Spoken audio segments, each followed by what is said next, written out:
And now that you have capitulated with the city police, good luck with dealing with DHS, ICE, National Guard. That's coming if you confront them. That is a challenge for Mamdani. I don't know. I can't predict what will happen. But okay, let's just say wait and see. I think he's honest. I think he wants real change. And I think he's a young man who recognizes his skull is in the crosshairs in a literal sense, not just, there's a good chance he'll get assassinated. Given the centrality of the Palestinian movement among his constituency, given we have seen the history of assault on the campuses that pertains to the Palestinian solidarity movement. I mean, and there are many universities in New York. Columbia is there, CUNY, NYC. It's just... They're like 40. I mean, it's a huge number in New York. Right. And given the recent wave of assault against free speech has come on the central issue of Palestine, and given you have galvanized your constituency on that issue, that at least should have brought this to your attention, if not the more deeper questions about what are you going to do if the question comes about freezing the rent, because in questions of rent and buildings and land, there would be issues of evictions where it would come to physical confrontation between the landlord class and the tenants. And if the police doesn't stand by your side, all this brouhaha about rent freezing, it's just nonsense. I totally agree. There's going to be clashes. And you give over the power, the core instrument of the state. In the last analysis, I mean, if people like Gramsci will say, and there's all sorts of things the state does to try to create consensus. Yes, it's true. But the core, when Sweezy wrote the article on Allende, there were all of these newfangled theories about the state, and it's not just an instrument of class power. You're too young to remember, but there were all these debates with people like Poulantzas and others about the nature of the state. But when push comes to shove, what happened in Egypt? What happened in Chile? The state steps in with its repressive apparatus. Now, I'm not saying we're on the verge of socialist revolution in New York, but I do recognize there are going to be clashes, and the other side is absolutely ruthless. They're totally ruthless. There were serious considerations, whether Mamdani was going to be assassinated. I don't like the expression a charismatic leader, but it is true he's not easily replaceable right now. There's nobody standing behind him who can fulfill the role he's fulfilled. He did some things very well. There's no question about that. Well, when the question came up of what's the first country you're going to visit after you elected mayor? Jerusalem, Israel. I'm not going to any other country except Israel. I'm going to stay there for 1 year. My first year as mayor, I'm going to live in a settlement in the West Bank. That's the crackpots in New York. And he said, I'm staying in New York. And then they pressed him on, you support Israel? He says, Israel's a state. It has the right to exist. And they said, do you support a Jewish state of Israel? He said, I don't support a state, but there's a hierarchy of rights. I support a state where there's equal rights. It was beautifully done. Whether it was rehearsed, I don't know, but it was beautifully done. No question about that in my mind. I couldn't have done it as well. I don't believe I could. That was done very smoothly because it totally silenced his opponents. Wait, you do believe that rights should be unequal? No one's going to say yes to that. You believe that there should be unequal rights for citizens? Nobody's going to say yes to that. So he completely silenced them. And he did it with absolute finesse and ease. So he's good. And so he's not easily replaceable. I get that. And an assassination would be a serious setback. Leaving aside the loss of life, it will be a serious setback. But I think things he's doing are just are politically unwise, both on the level of the decision, but more for me, the procedure. You don't make decisions like that on your own. 90,000 people volunteered for your campaign. You owe it to them for just the reasons you yourself just spelled out, that these are imminent issues now when you're talking about taking power from a class that's not going to give it up. This is the capital of world capitalism. They are not ceding power to a genuinely socialist movement. So either you're not genuinely socialist, or you're very naive. And neither of those bode very well for the future. So I guess that brings to my mind the question of Mamdani's relationship with the Democratic Party, because in South Carolina, if and correct me if I'm wrong, the votes were lost to Biden, who got the traditional sort of black votes, the Democratic Party black constituency. So going forward, what do you think would be Mamdani's relationship with the Democratic Party? I can't navigate that because I just don't know enough about the structures of the Democratic Party to say, is there room for transforming it or not? What I do believe for certain is he needs to create an alternative organizational structure, based as it's always been in the left, again, the historic left, on all sorts of grassroots organizations which organize every aspect of city life. So you can belong to a tenant committee, you can belong to a block committee, you can belong to a university campus group, but everywhere there has to spring up. I know it's going to sound like Cuba, but committees in defense of our revolution. If you don't organize, there's only one. There are two things, as I always say, the left has on its side. It has truth and justice on its side, and it has numbers on its side. That's the only things it has. It has no money. It has no power, except the power if it's organized. But organized power, it has none. It has no money. It has no media. Well, now it has, because of the web, it has much more access to media for sure, at least for now. So those are our assets.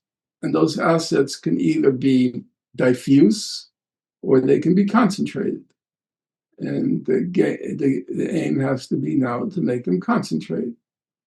Uh, Yeah. powerful, powerful organizations. Look, I'm not optimistic. I know what's going to happen. The squeeze, the wrecking of the cities, so they can say, you see what happened to New York with those crazy socialist ideas, to teach these upstarts a lesson. Democracy by our rules. We choose the candidates, you choose who among them you want, but you don't get to choose your own candidate. No, you don't. The moneyed interests, because they're philosopher kings. That's how they see themselves. They went to the best schools. They're smart, no doubt about it. Smart in the conventional measure, They're smart, no doubt about it. And they're just phenomenally arrogant. For Bill Ackman, of course I should be the one choosing who's the president of Harvard. I mean, can there be any quarrel about that? That I decide? Uh, so, and then of course there is, I think it's a secondary, but it's still important. It's the Israel issue. These are the billionaire class in New York is overwhelmingly Jewish and also overwhelmingly Jewish supremacist. So that's a second issue. I would say it's, in my opinion, it's not, the top issue is it's a class war. And they're going to put the squeeze on the city now. And that's one of the, Mamdani, I think, understands it. He has to assemble people around him who know every single aspect of the New York economy and every legal loophole, because they're going to be going to court to stop him. They're going to do everything, you know. He's got to know the city upside down, not just from, which is very important, knowing the people, walking the pavement, knowing the people, interacting with them. That's important. But it's also important to know it from the inside. All the laws, all the legal loopholes, and monitoring it so that you can educate. They're trying to stop us again. This is what they're doing, you know. And don't have these backroom meetings. You're just doing it. You're doing it ruling class style. He met with this group. He met with that group. He met with this person. He met with that, all behind closed doors. And rumor has it, or a source that can't be named said, no, that's not how so radical. That's not the historic tradition of the left. Secret meetings with the moneyed classes. No, that's totally wrong. I don't even think they know enough about the tradition of the left to recognize it's wrong. He didn't seem to recognize there was anything wrong with him deciding who's going to be police commissioner before he's even elected. Where's the consultation? Where is the debate? Where is the, as they call it, contestation? There should be position papers. And then you, after a real democratic process, you decide. You're not king. No, as I said, he's going to say, if he hears this criticism, well, am I going to consult everybody in every decision? Fine, I agree, you can't. That's not possible. That's a utopian idea. As Professor Chomsky said, most people do not want to spend their entire life at meetings. Yes, that's clear. But police commissioner, especially since the other side made that the litmus test, we have to have it. We have to have a long talk about that one. And even the activists were most likely not consulted. So it's not just about every voters, but those who campaign for him. I don't think anyone was consulted except his inner circle. That's completely wrong. That's completely off the wall to do it that way. Now, maybe some people don't see the significance of the police commissioner. Well, very significant. Especially if it's a Tish. You know, in another era, it would have been electing a Rockefeller, naming Rockefeller police commissioner. That's just crazy. Now you say, well, that's unfair. She's a woman and she shouldn't be held responsible for her family. No. In general, apples don't fall far from the tree. Even with Andrew Cuomo, I know, of course, I'm old enough to remember his father, who is the mayor of New York. Excuse me, the governor of New York, Andrew Cuomo. Excuse me, Mario Cuomo. Andrew's father was the governor of New York for a long time. And he was a big figure in the Democratic Party, very big figure, especially in 1984, his famous speech at the Democratic National Convention. In any event, he was running for governor against Ed Koch, who was our mayor in New York. He was a 3-term mayor, I believe, Ed Koch, or 2 terms and then he lost the 3rd term, or 3 terms and he lost the 4th term. I can't remember. But he was a fixture in New York politics. He then, once his mayoralty was over, he ran for governor, and he ran against Andrew Cuomo's father, Mario Cuomo. Now, Ed Koch was a closeted gay person. At that time, it was rumored, but it wasn't open at all. And you know how Cuomo ran his election against Koch? He had his people go around saying, vote for Cuomo, not the homo. That was the slogan. Vote for Cuomo, not the homo. And that's exactly at the last weeks with Andrew, his son. The apple didn't fall. You know, the jihadist, the anti-Semite was the apple doesn't fall far from the tree. You know, he did exactly. If you knew Mario, you knew Andrew was going to do that. The same style. So a Tish is a Tish. They don't have of New York. Real estate. Let's just hope that I read the article that you sent me, and let's hope that a moment like the 1971 municipal election would at least come by. Like you, I am pessimistic if Zohran Mamdani would be able to strike back at that most important moment. Maybe he wouldn't, but at least if he goes ahead with some of the things that he has promised, freezing prices, freezing rent, raising some minimum wages, probably some of his base would expand. That would create a moment, as Suzy said, to move towards a more radical direction.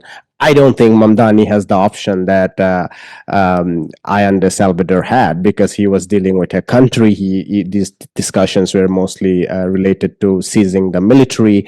Mamdani is up against much bigger opposition, because he's just a mayor of a tiny city within the imperium core. But the struggle should go on, and I think the left shouldn't be fatalistic. And that's where I would like to end. Your closing comment, Norman.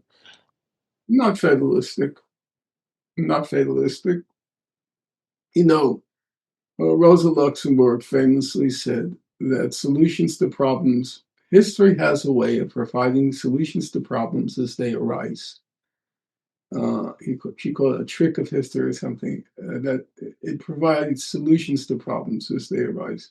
I believe there are solutions possible. I just hope he chooses the right path. I have to also say, uh, it was 50-50. It wasn't an overwhelming mandate. It was very polarized, and it was a genuine reflection. It was a referendum. It wasn't like a handful of people voting. It was a large number of people voting. And 50-50 is 50-50. Now, Allende originally had like 36%, and then he moved up with the municipal elections in 71. But 50-50 means it is a civil war.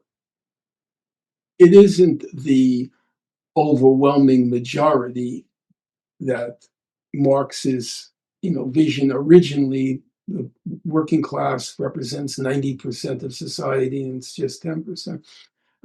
He does have to reach out more. He does. Uh, but the question is always the same. Reach out how? By placating the ruling class, or by putting forth a program that will embrace the have-nots. So that is a challenge for Mamdani. I don't know. I can't predict what will happen. But okay, let's just say wait and see. I think he's honest. Uh, I think he wants real change. And I think he's a young man who recognizes his skull is in the crosshairs in a literal sense, not just, there's a good chance he'll get assassinated, and he's willing to risk that. So there's a kind of raw physical courage there. And I think he comes from a socialist pedigree such that he cares about ordinary people and their right to a dignified life. So those are all positives, but it's going to be ruthless. Ruthless. You saw it with Cuomo's campaign. You know, you saw it the way who initiated this whole war on the students, which climaxed in the abductions. These were kidnappings of people like Mahmoud Khalil and the young woman who wrote that editorial in Tufts school newspaper. Who initiated it? It was the Jewish supremacist billionaire class like Ackman. When people were being snatched off the street, that's what happened. Did you hear Ackman say any word of criticism? He could have said, look, I oppose what they say, but this shouldn't be happening. Did he say that? No. These are thugs. They're thugs. So as my late mother used to say, pigs with white gloves. No, they're totally ruthless. So it's going to be if he's serious, if it's not going to be an AOC, if he's serious, it's going to be very tough moving forward. And now that you have capitulated with the city police, good luck with dealing with DHS, ICE, National Guard. That's coming if you confront them. There's the Trump factor. So, okay, I think we covered a lot of ground. Yes, we'll leave it there. Some new things to add to the current debate and discussion.